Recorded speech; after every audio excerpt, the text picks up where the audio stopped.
उरुभंग एक काव्य है पूरा, उरुभंग, उससे महात्मा ने कहा हम तो बद्रिकाश्रम में रहने वाले तपस्वी, तू यहां रहेगी क्या करेगी, इसलिए अच्छा है कि तू स्वर्ग में चली जा।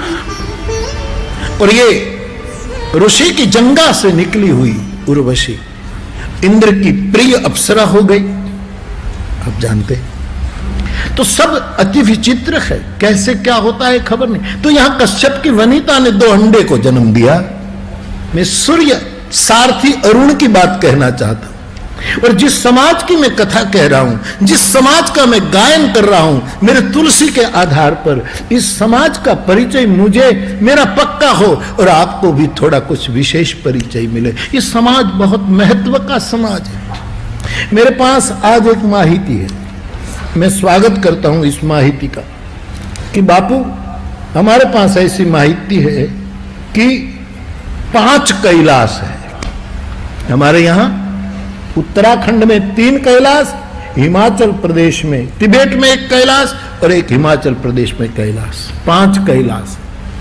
एक है मणिमहेश कैलाश जो उत्तराखंड में है, मुझे ख्याल नहीं था, मेरे पास माहिती आई तो मैं बांट दूं। दूसरा कैलाश है श्रीखंड कैलाश, वो भी उसकी भी माहिती मेरे पास नहीं थी। तीसरा कैलाश आदि कैलाश के बारे में थोड़ी मुझे समझ है। आदि कैलाश, जिस कैलाश में हमने कथा की, मानसरोवर गए, ये सब कथाएं की, वो कैलाश तिब्बत के कब्जे में है। कुछ तवारीख ने लम्हों में भूल की ने उसकी हिंदुस्तान सदियों से सजा पा रहा है। कुछ अनसमझ, कुछ खुशामद प्रिय लोगों ने इस देश में जो लम्हों में खता की थी, सदियों ने सजा पाई। तिब्बत हमारा कैलाश गया, तिब्बत में घास का तिनका भी नहीं उगता, दे दो वो जमीन, क्या जरूरी है। राम मनोहर साहब ने, लोहिया शायद, उसने संसद में कहा था कि जहां एक तिनका नहीं उगता है वो जमीन आप उस समय के, इस रहस्य को क्या समझे सूफी कहता है, इस राज को क्या जाने साहिल के तमाशाही, हम डूब के देखे हैं सागर तेरी गहराई। हमने अंदर डूब के तेरी गहराई को समझने की कोशिश की। तो तिब्बत में है आज कब्जा, तिब्बत में कितनी बार मंजूरी मांगो तब हम जा सकते। खैर छोड़ो। तो एक मणि महेश कैलाश, एक श्रीखंड कैलाश, एक आदि कैलाश हमारा ही है, लेकिन अब तिब्बत के कब्जे में है, यानी पड़ोसी राष्ट्र के कब्जे में वो कैलाश। और मुझे आनंद हुआ इस माहिती से। लक्ष्मी जी आप तो जानते ही होंगे, एक कैलाश है हिमाचल प्रदेश में जिसका नाम है किन्नर कैलाश। मुझे अच्छा लगा, इससे एक और वस्तु सिद्ध होती है कि यह बहुत ऊंचाई पर रहने वाला समाज है। उसको पतित न समझो, ये गिरे हुए नहीं है, ये अपने कर्मों से नहीं गिरे हैं, ईश्वर की अति विचित्र कृति के कारण हम उसको गिरे हुए देखते हैं। ये उनका कोई दोष नहीं है। और करे अपराध कोई और पाव फल भोग, अति विचित्र भगवंत गति। किन्नर कैलाश। और कन्नौर की बात तो बहुत प्रसिद्ध है कि कन्नौर उनके नाम से, उन्हीं की बस्ती का ही आलम कन्नौर, जो नाम अब हम कन्नौर नगर का लेते हैं, वो किन्नरों की है। ब्रिटिश राज में किन्नौर राष्ट्र का सिक्का भी है, उन्हें कुंभ में लाके दिए लोग। अच्छा, बहुत पुराना। वाह, धन्यवाद जी जी। तो ये बहुत बड़े सबूत मिल रहे हैं।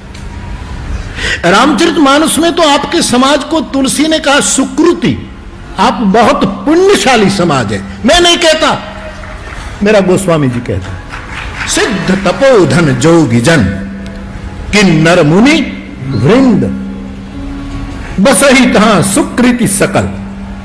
ये पुण्यशाली समाज है और शिव की सेवा करते हैं, शिव आराधना करते। आपकी आराधना, आदमी किसकी आराधना करता है उसी से इसी की अवस्था का पता लग जाता है। दोरा धागे की आराधना, वीटी, फला, पर्चा, चमत्कार की आराधना करने से पता लग जाता है कि कितना सामान्य साधक है। और जिसने कैलाश की साधना की है, से वही शिव सुख कन। और वहां मेरे गोस्वामी जी शब्द लगते हैं, सकल सुकृति है। सुकृत शब्द 10 लोगों के लिए ही बोला जाता है, जिसको हमारे शास्त्र में पुण्य श्लोक कहते हैं। उत्तम श्लोक तो कृष्ण को कहा जाता है और किसी को नहीं। उत्तम श्लोक ली लिया, श्रीमद् भागवत उत्तम श्लोक ली लिया। गृहीत चेता राजर्षे, उत्तम श्लोक ले लिया। सुखदेव कहते हैं परीक्षित को, हे राजर्षि, ये उत्तम श्लोक कृष्ण ने मेरे जैसे दिगंबर, मेरे जैसे परमहंस का चित्त आकर्षित कर लिया। गृहीत चेतो राजर्षि, हे राजर्षि परीक्षित, मैं फकीर, मैं एक परमहंस जन्मते ही मैं निकल गया। जो मेरा प्रिय मंत्र, प्रिय श्लोक, यम प्रव्रजन् मनुपेतम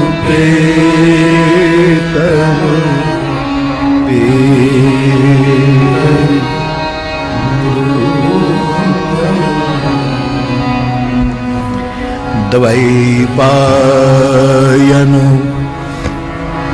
विरह कातर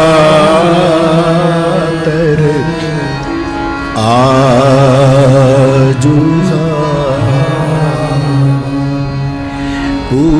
पुत्रेति तन्मयतया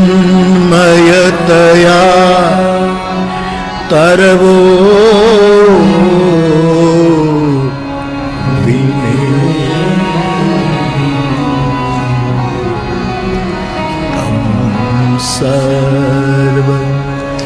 सर्वभूत हृदयं मुनि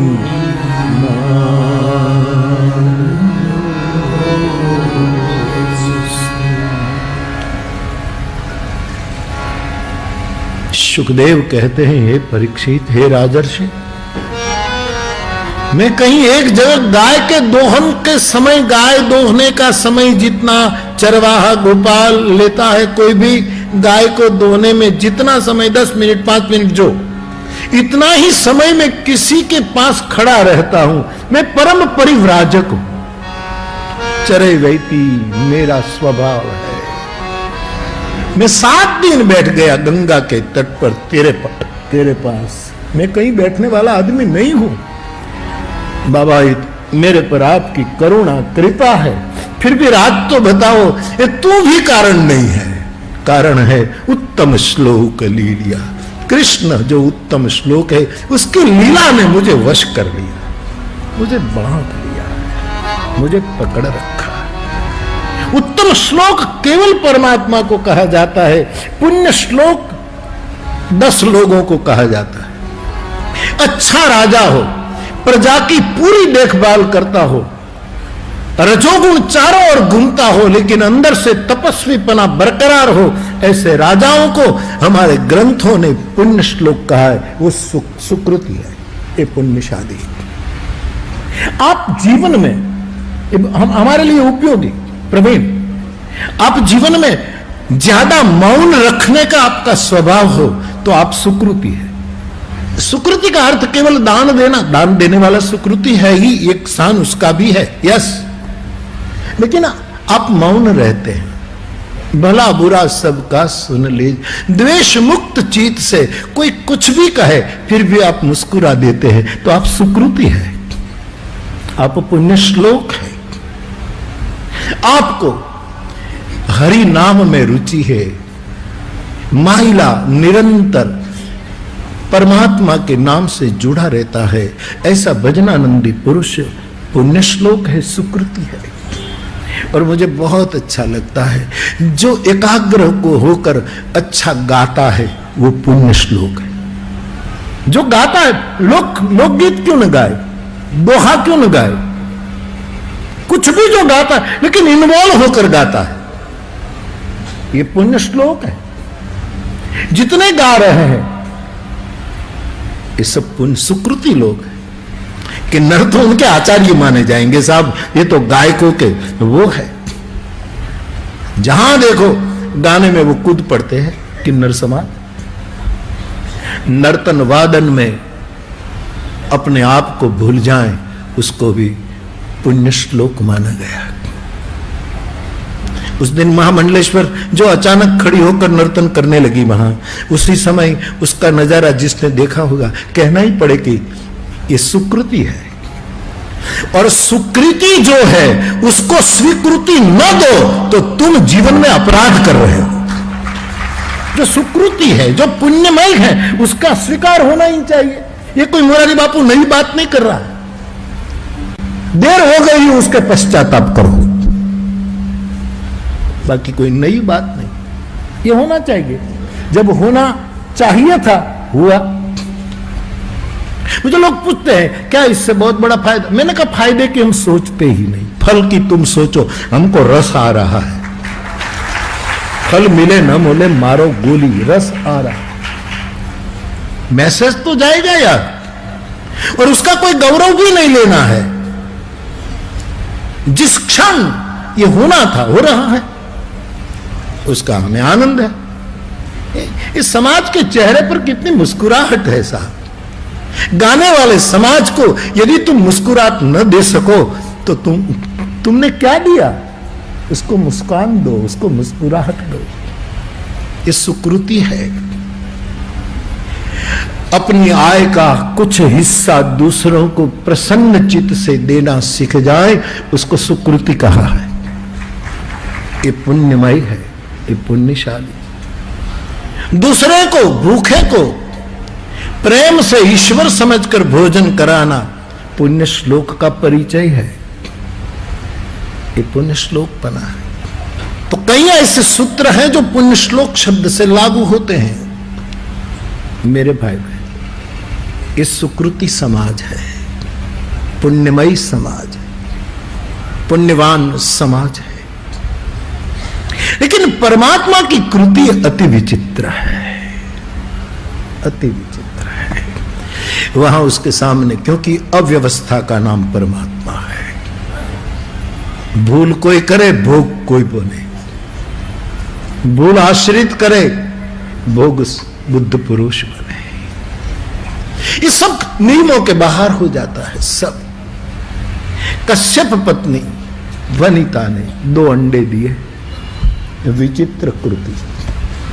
समय पर वो अंडे फूटे ना, तो एक अंडे को जबरदस्ती फोड़ा गया, कसमई फोड़ा गया। और फोड़ा तो उसमें से एक बच्चा बाहर आया, लेकिन उसका शरीर से नीचे का भाग नहीं था।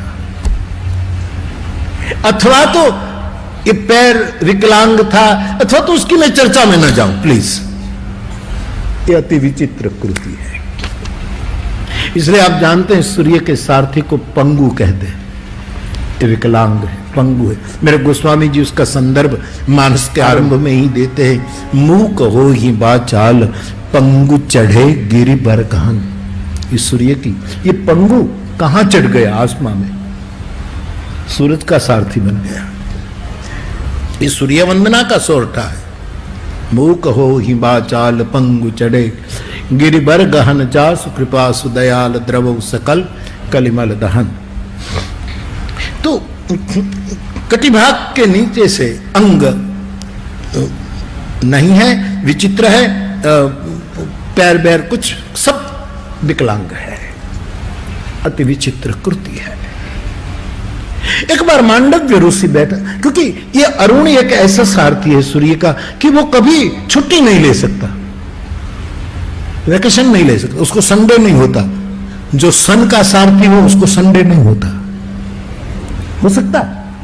वो सारथी कहे कि सूर्य नारायण आज आपका रथ में नहीं चलाऊंगा, आज तो संडे है, मुझे आपका दिन है, मुझे छुट्टी दो। तो क्या सूरज उगना बंद कर दे? सारथी, सूर्य के सारथी इसे ऐसे ही जो प्रकाश के उपासक है उसको छुट्टी नहीं होती मेरे भाई। उसको कायम कर्म योग में जोड़ना पड़ता है। वो वैकेशन नहीं ले सकता, उसको अपना जीवन कार्य करते रहना होता है। भगत बापू याद आवे કે આભના થા ભલા રોજ યુભા રહે અને વાયુનો વીંગણો રોજ હાલે એ ઉદયને યસ્તના ગોરડા ઉપરે નટ બની રોજ રવિરાજ માલે अरे भागती भागती पड़ी जती रात नव सूर्य ने हाथ आवे कर्मवादी बधा कर्म करता रहे ये घने ऊंघ के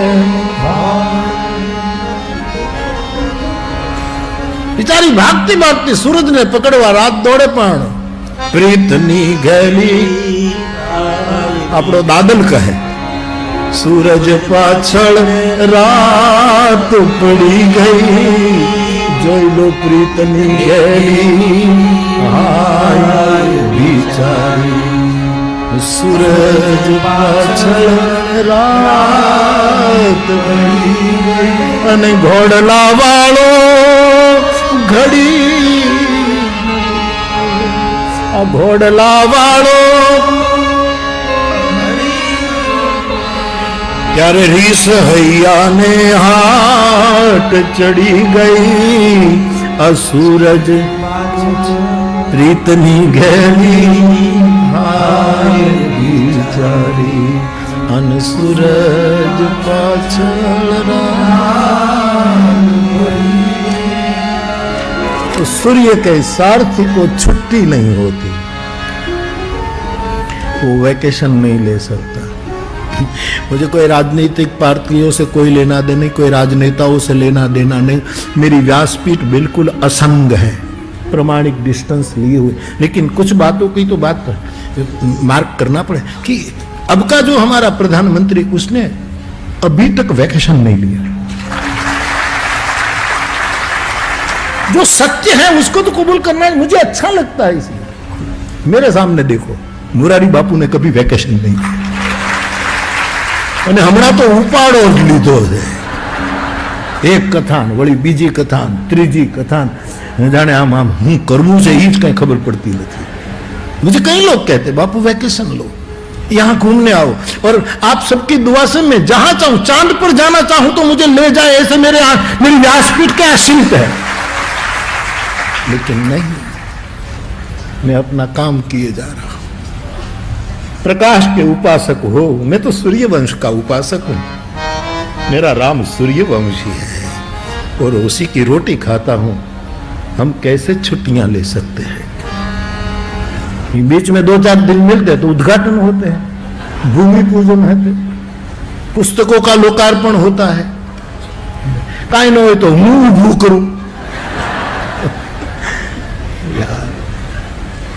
मांडव्य ऋषि बैठे थे, उसमें एक रोगिष्ठ पति को लेकर उसकी पत्नी भागी जा रही है। सब कथाएं अति विचित्र कथाएं हैं, याद रखिएगा। ऋषि का नाम है मांडव्य, और एक रोगिष्ठ पति, दुर्बल कमजोर पति को लेकर उसकी पत्नी भागी जा रही थी, क्योंकि इस पति ने जिद की थी कि मुझे किसी गणिका के पास ले जाओ। और धन्य है मेरे देश की स्त्री, रोगिष्ठ पति को कंधे बिठा करके, तेरी ये इच्छा है तो चल मैं ले जाऊं। हम देश नहीं, वो आर्य रमणी अमर छे इतिहास में, उसको ले जाते। मांडव्य को पता लगा, उसको एकदम रोष आ गया कि तू ये क्या करने जा रही है? बोले ये मेरे पति पत्नी के बीच का मामला है, बाबा आशीर्वाद दो। उसकी इच्छा है कि उसको वो देखने जाना है, वहां जाना है भोजन करने के लिए, वहां उसको देखने जाना है, तो मैं लिए चलती हूं, मैं पत्नी। तो महात्मा गुस्से में आ गया, जरा नियमावली से बंधा हुआ महात्मा था, तो उसने श्राप दे दिया कि सूरज उगेगा तो तेरा पति मर जाएगा। ले जा, हमारी सुनती नहीं। और उस महादेवी का दिमाग गया सा और उसने सूर्य स्तोत्र का पाठ करके कहा कि खबरदार जो आज उदित हुआ तो कहा तू नहीं इनका हूं। और साहब सूरज रुक गया, तेरी पहली बार अरुण को छुट्टी मिली, सारथी को पहली बार छुट्टी मिली। और वो सारथी उसी समय अरुण के शरीर से, जिसका आधे अंग के कोई अंगों का वो नहीं था, वो अरुणी नामक सुंदरी बन जाता है। अरुणी नामक सुंदरी बन गया। और छुट्टी है, सूरज थंभा हुआ है, घोड़ा लगाम मुकी ऊपड़ियो, सुंदरी का रूप ले सीधा स्वर्ग में, जहां उर्वशी, मेनका, रंभा, तिलोत्तमा सबके नृत्य की महफिल और इंद्र की ये इंद्र के दरबार में वो नृत्य करती है।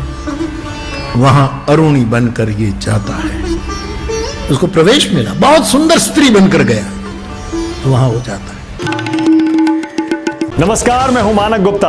अगर आपको हमारा ये वीडियो पसंद आया हो तो इसे लाइक और शेयर जरूर करें। और हाँ, हमें सब्सक्राइब और फॉलो करना ना भूलें ताकि आप देश और दुनिया की कोई खबर मिस ना करें। चाहे कोई ब्रेकिंग न्यूज हो या कोरोना वायरस से जुड़ी कोई भी अपडेट, पॉलिटिक्स हो या आपकी जेब से जुड़ी कोई खबर, इलेक्शन की कोई न्यूज हो, कोई कंट्रोवर्सी हो या फिर कोई वायरल वीडियो, सब कुछ मिलेगा News 24 पर। तो जुड़े रहिए हमारे साथ और देखते रहिए News 24।